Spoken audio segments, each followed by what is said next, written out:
Comment écrire des emails qui donnent envie d'acheter?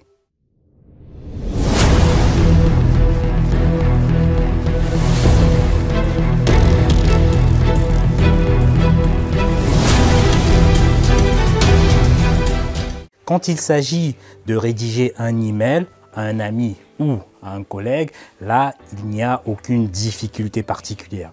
Mais quand il s'agit d'envoyer un message à un large groupe de personnes, là, ça demande quelques compétences. Aujourd'hui, je vais te donner une des techniques, parce qu'il en existe plusieurs, qui permet de rédiger des emails qui vont susciter du désir chez tes contacts et qui les fait passer forcément à l'action. Donc, qui suis-je justement pour te donner quelques exemples comme ça? Donc, je suis Bertrand Nouadj. J'accompagne de nombreux entrepreneurs à multiplier leur chiffre d'affaires grâce à des stratégies d'email marketing que j'applique moi-même à mes business. Donc, si tu veux apprendre à vendre tes produits et à fidéliser tes clients grâce à des techniques d'email marketing, écoute, clique sur le bouton rouge, s'abonner et active la cloche pour recevoir des notifications lorsqu'une vidéo sera mise en ligne.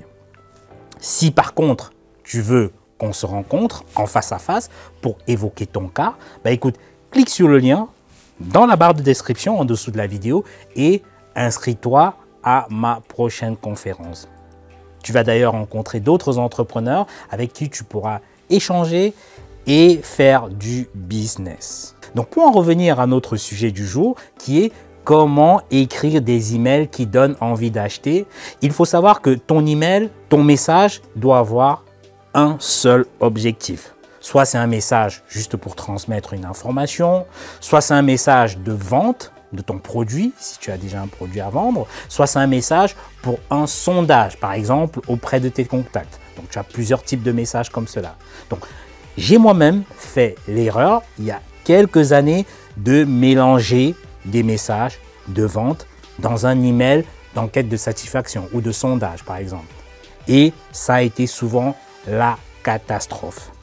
J'ai compris qu'un message doit avoir un seul objectif. Donc, comme je te l'ai expliqué, il existe différentes méthodes d'écriture d'email.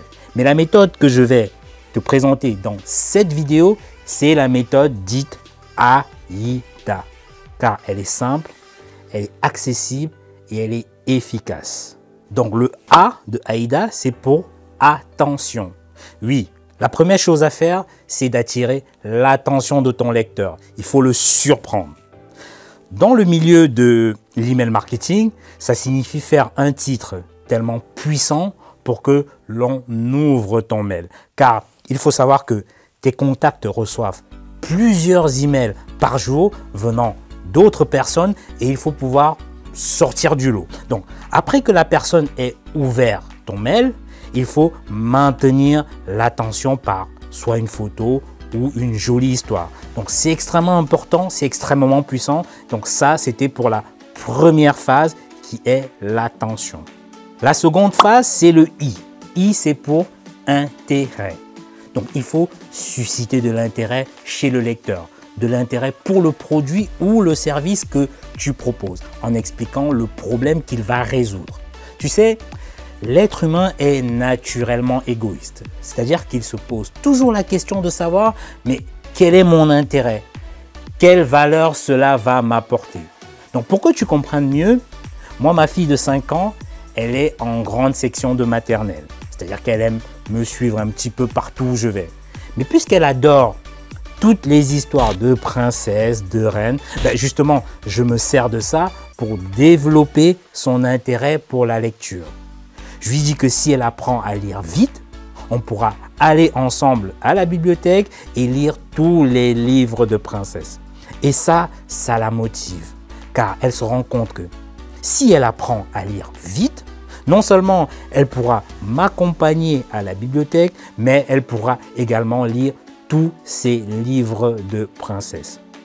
Voilà comment donc je suscite de l'intérêt chez ma fille et ça, tu peux le faire à travers l'écrit avec tes prospects ou avec tes clients. Donc ça, c'était la deuxième phase qui est susciter de l'intérêt. La troisième phase, c'est le D pour désir. Ici, tu fais naître du désir, de l'envie chez le futur client en t'appuyant sur ses émotions. Très important. Tu dois créer une image mentale pour qu'il s'imagine déjà comment sa vie sera meilleure lorsqu'il aura ton produit en main. Il faut décrire le produit jusqu'à ce que le lecteur ait l'impression qu'il le possède déjà. Donc tout cela est fait pour emmener ton futur client dans l'univers du produit et ça le prépare déjà à l'achat. C'est subtil, mais c'est vraiment puissant. Donc ça, c'était la troisième phase qui est le désir. La quatrième et dernière phase, c'est le A pour action. Dis à ton lecteur exactement l'action qu'il doit faire. J'ai souvent vu des gens écrire de bons messages et ne pas indiquer au lecteur l'action à faire à la fin. Et c'est vraiment dommage. Une action, ça peut être un achat, ça peut être une commande ou par exemple une inscription à travers le remplissage d'un formulaire ou un appel téléphonique par exemple. Un exemple d'appel à l'action, c'est inscrivez-vous maintenant. Oui, ça c'est un appel à l'action. Ça peut être essayez ceci gratuitement ou bien appelez à ce numéro. Donc c'est vital. Sans cela, tout le travail que tu auras fait en amont n'aura finalement servi à rien. Donc ça, c'était pour la quatrième et dernière phase qui est l'appel à l'action. Donc tu vois, dans cette vidéo, je t'ai enseigné les éléments basiques de rédaction d'un email qui fait passer à l'action, qui fait vendre. Le fait de maîtriser toutes les techniques d'écriture ou de copywriting, ça demande du temps, ça demande de la pratique. Donc commence déjà par appliquer ces techniques même sur des mails que tu envoies à des amis ou à des connaissances. Et ce ne sera pas forcément beau, joli, terrible au départ, mais ce n'est pas grave. Donc plus tu vas écrire et plus tu vas améliorer ton style et plus tu feras des ventes. Donc n'hésite pas à me laisser un commentaire. Dis-moi si tu as appris quelque chose. Et d'ailleurs, j'ai laissé un document qui contient 3 textes rédigés sous la forme AIDA que tu peux télécharger pour t'en inspirer.